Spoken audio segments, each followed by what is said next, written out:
curse a lot of my shit when I write. Yeah. So, before I do this, I gotta take my hair down. I gotta take my hair down and shit.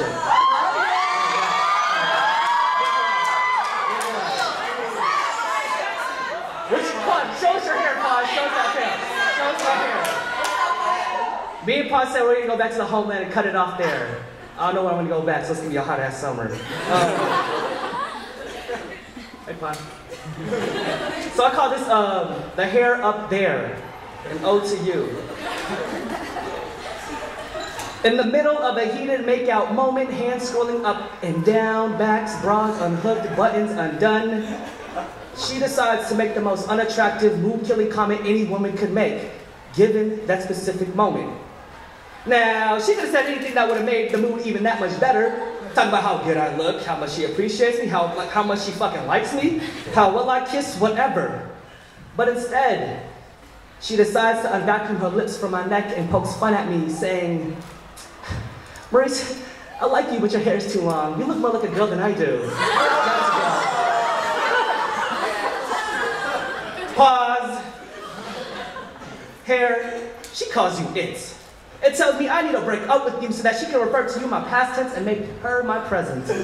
Shit, I don't know what the fuck to do. But in the next 10 seconds, I need to make up my mind. See, I don't know whether to stop and profess my allegiance to love on my head, or do I continue to kiss her and cheat on you? Shit, her statement is stressing me and I'm losing pieces of you. Hair, your follicles are falling.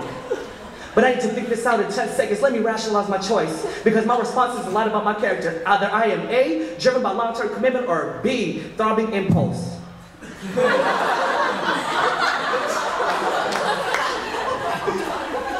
I've known you for 2 years, while barely even knowing her for 2 weeks. Yet she has every part of me going in different directions. It says keep going, play along. Your hair will accept your apologies and grow back.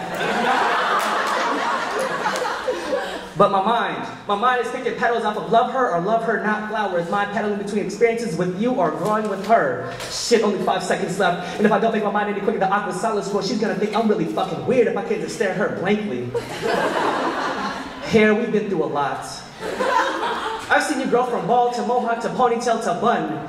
And no matter how I styled you, you never complained. Shit, you didn't even trip when I patted the shit out of you when I put you in braids. You kept me heated in those cold, I wish I had in the blanket, but luckily I have my hair to keep me warm winter nights. You kept me entertained in the most boring of classes. I've lost myself spinning my fingers through you and twiddling you into little locks of love. How could she even weigh against you? When she acts like that negative 30-degree wind chill that makes me need another blanket. With her fucking cold, you look like a girl comment.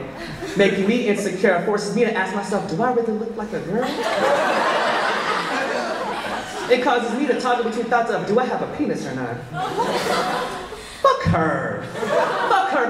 My Asian manhood identity has been already threatened by media. Forget circumcision. I've already been made unsexy and depenicized, multiplied by infinity to the second power. I don't need her to add +1 to my emasculation. Damn.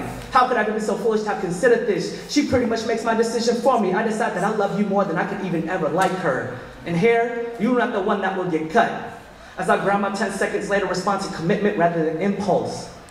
So I don't bother to trim her slowly away. Buck a trim, a taper, or even a couple of inches off the tips. I get the scissors, razors, and clippers and clip her completely off. Like uneven sideburns, I shave her away, cutting her out of my life like unwanted split ends. And with the micromillimeters that remain of her, I'll honey wax removal.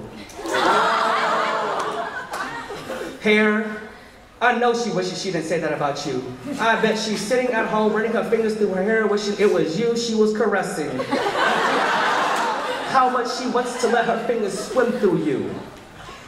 But until she can accept the fact that she will need to be in a polygamous relationship with you and me, I will sever my ties with her. If she is unwilling to acknowledge my membership in your long hair club for men. Because I am not only the president, I'm also a faithful, dedicated client. Hair today, she's gone before tomorrow.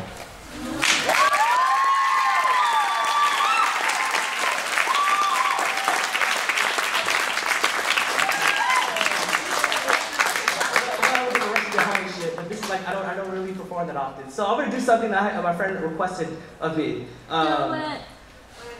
It is when you got a little itch right here and shit.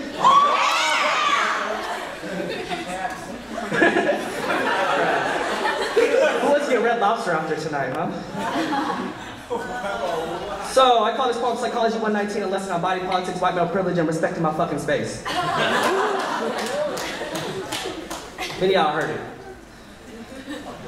His calm, cool slouching chair, he loves how the white of his skin gives him powers of invisibility. His hand slides stand situated underneath boxes below belt buckle. He scratches his crotch, as if the U.S. war in Southeast Asia was waging in his pants. And napalm exploded on his underwear. I wonder if it burns like U.S. troops invading his privates fighting the war against crotch terrorism. The lights in this lecture hall dim. I don't want to look, but still I see. Mr. Crotch Scratcher sits next to Momo and me. Fuck this peripheral vision. He scratches every few moments as to make sure that no one catches his repetition. He mixes the scratching of crotch by wiggling in his chair, hoping to make contact or friction between seat and crotch. I know in his mind he wishes he had lathered himself with preparation H, but I wish he had taken preparation A instead. Prescription applied, affected areas, stay the fuck home away from me. But he scratches himself to class, as he uses the privilege of skin pigmentation and penis placed between pants to power himself over vagina-carrying Momo, says to her, let me share your book, using right hand fresh from crotch to point at her pages while looking, using in left hand from place where right just left. Scratch, scratch, scratch.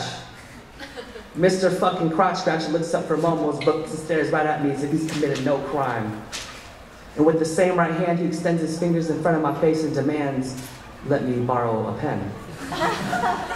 Extended hand, stank ass crotch, blue eyes I despise. Fuck, even his slouch, the way he sits, his posture pisses me off. It offends me. In the middle of this non-ethnic studies lecture, I get up and tell him, fuck you, dude.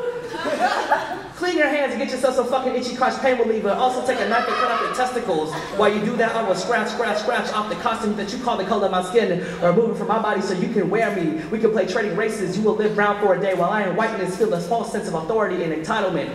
Next time we sit in class, I will scratch the shit out of my crotch for 45 minutes.